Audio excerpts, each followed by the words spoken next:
자, 오늘 우리가 함께 파헤쳐 볼 주제는 신학에서 가장 풀기 어려운 암호 중 하나, 바로 은혜 언약입니다. 신학자 루이스 벌코프의 안내를 따라서 우리가 마치 탐정이 된 것처럼 단서를 하나하나 추적하고 이 미스터리를 한번 해결해 볼 거예요. 준비되셨죠?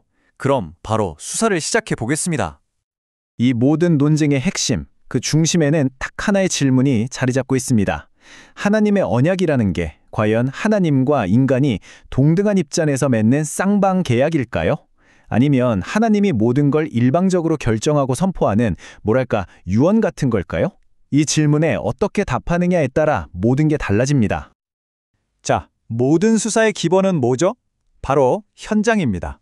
우리의 첫 번째 단서는 언약의 기원, 바로 히브리어 단어 베리트에서 찾아보겠습니다. 이 단어 안에 첫 번째 비밀이 숨어 있거든요. 근데 여기서부터 문제가 좀 꼬이기 시작합니다. 이 단어의 출처에 대한 증언이 서로 엇갈리는 거예요. 보시는 것처럼 동물을 자르는 아주 엄숙한 의식에서 유래했다는 설이 있고요. 또 다른 한편에서는 두 당사자를 굳게 묶는다는 약속에서 왔다는 설이 팽팽하게 맞서고 있죠. 사건이 처음부터 미궁에 빠지는 느낌입니다. 우리가 이 어원 미스터리에 한창 빠져 있을 때 우리의 안내자인 벌크코프가 딱 나타나서 이렇게 말하는 거죠. 잠깐만요, 여러분. 그 길은 막다른 길입니다. 한마디로 이 어원 논쟁 자체가 사건 해결에는 전혀 도움이 안 되는 일종의 함정 수사라는 거예요. 진짜 중요한 건 말이죠. 그 단어의 사전적 의미가 아니라 그 언약을 맺는 당사자들이 대체 누구냐는 겁니다. 벌코프는 수사의 초점을 단어에서 관계로 완전히 돌려버립니다. 바로 전능하신 하나님과 유한한 인간이라는 이 특별한 관계 말이죠. 여기서부터 사건의 실마리가 보이기 시작합니다. 자, 첫 번째 함정을 무사히 피했으니까 이제 진짜 결정적인 증거를 만나볼 차례입니다. 벌코프가 이 사건의 스모킹 건, 즉 빼도 박도 못하는 증거로 지목한 것, 바로 히브리어 베리트가 헬라어로 번역될 때 어떤 단어가 선택되었는지를 살펴보는 겁니다. 자, 이 부분을 한번 보세요. 이거 정말 흥미롭습니다. 당시에는 동등한 두 당사자가 맺는 계약을 뜻하는 순데케라는 아주 흔하디 흔한 단어가 있었단 말이죠. 근데 번역가들이 이걸 일부러 아주 의도적으로 피합니다. 그리고 대신 뭘 선택하느냐? 바로 디아데케라는 유언처럼 한쪽이 일방적으로 정하는 성격의 단어를 골라요. 이건 단순한 단어 선택이 아니라 이 사건의 본질을 드러내는 명백한 진술이었던 셈이죠. 아니, 왜 굳이 이런 선택을 했을까요? 만약 순데케를 썼다면 그림이 좀 이상해지거든요. 하나님과 인간이 마치 비즈니스 파트너처럼 동등한 위치에서 조건을 협상하는 모습이 그려지니까요. 번역가들은 바로 그 오해를 막고 싶었던 겁니다. 디아데케를 선택함으로써 그들은 이렇게 선언한 거죠. 이 언약의 주도권은 전적으로 그리고 완전히 하나님께 있다. 이건 협상이 아니라 선포다라고요. 자, 이제 스모킹 건까지 손에 넣었으니 사건이 거의 다 해결된 것 같죠? 그런데 바로 그 순간 정말 예상치 못한 곳에서 문제가 터집니다. 바로 벌코프 본인이 내린 정의 안에서 말이죠.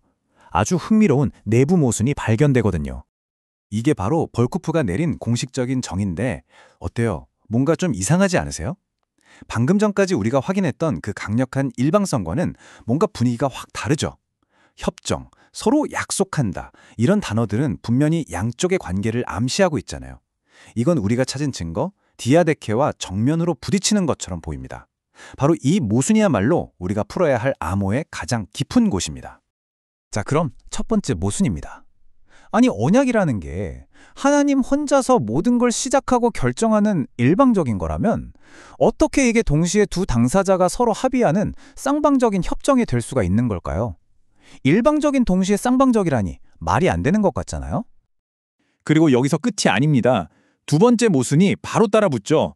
이 언약이 아무 대가 없이 주어지는 무조건적인 선물이라고 하면서 왜 우리한테는 믿음이나 순종 같은 조건을 요구하는 것처럼 보일까요? 조건 없는 선물이라면서 조건이 붙어있는 이 이상한 상황을 어떻게 이해해야 할까요? 네, 이제 사건은 가장 복잡한 미궁 속으로 빠진 것처럼 보입니다.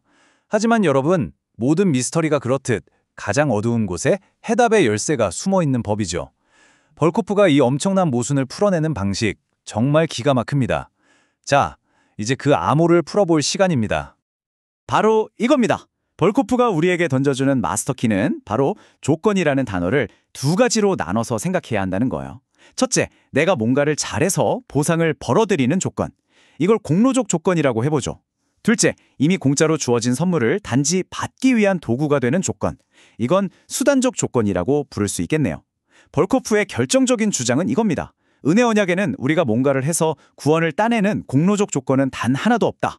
하지만 믿음이라는 수단적 조건은 반드시 필요하다는 거죠. 이 비유를 들으면 아마 머릿속에 그림이 확 그려지실 겁니다. 믿음은 말이죠. 구원이라는 엄청난 선물을 벌기 위해 우리가 땀 흘려 일하는 게 아니에요.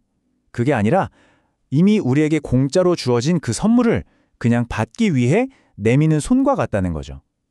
일하는 것과 받는 것. 이 차이가 이 모든 역설을 한 번에 풀어냅니다. 자, 지금까지 모든 단서와 증언들을 다 살펴봤습니다. 이제 이 길고 복잡했던 은혜 언약 사건에 대한 최종 판결을 내릴 시간입니다. 이 표가 우리가 지금까지 추적해온 모든 내용을 딱 정리해주는 사건 파일의 마지막 장입니다. 결론은 이렇습니다. 언약의 근본은 뭐다? 하나님의 주권 때문에 절대적으로 일방적이다. 그리고 그 기초는 우리의 어떤 자격이나 행위와도 상관없는 무조건적인 은혜다. 하지만 그 언약이 우리 삶에서 실제로 이루어지는 방식은 믿음이라는 조건적인 통로를 통해서다. 바로 이겁니다. 결국 벌코프가 해독해낸 암호의 진짜 내용은 바로 이거였습니다. 가장 절대적인 하나님의 일방적인 주권이 오히려 가장 인격적이고 살아있는 인간과의 쌍방적인 관계를 만들어낸다는 것. 정말 역설적이면서도 신비롭죠. 자, 이렇게 사건 파일은 덥지만 마지막으로 이런 질문을 한번 던져보고 싶습니다. 만약 하나님의 약속이라는 게 이렇게 한쪽에서 오는 선물인 동시에 양쪽이 함께 만들어가는 관계라면 그건 우리가 일상에서 경험하는 은혜라는 것의 본질에 대해 과연 무엇을 말해주고 있는 걸까요? 이 질문을 여러분께 남기면서 오늘 분석은 여기서 마치겠습니다.